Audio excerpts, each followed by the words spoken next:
Exercise 36. An Eskimo boy. Malik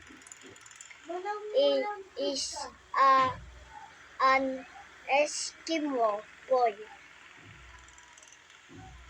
He is 7 years old. His skin is yellow. His face is shiny.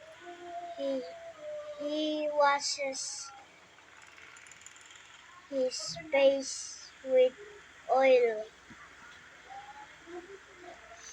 Malik lives in a very cold place.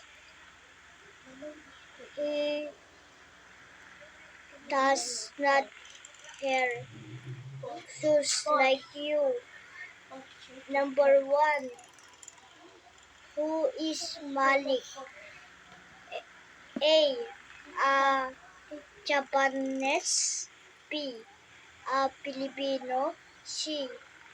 A Eskimo. C.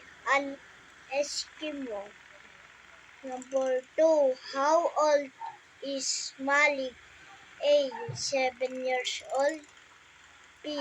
8 years old. C. 10 years old. A. 7 years old.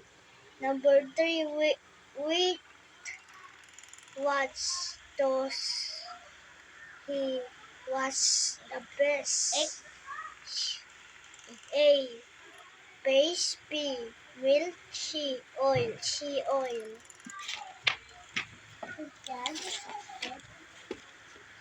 Number 4. What can you tell about his skin? A.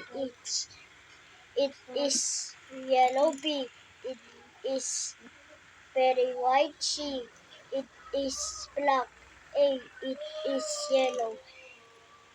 Number 5. Where does Malik live?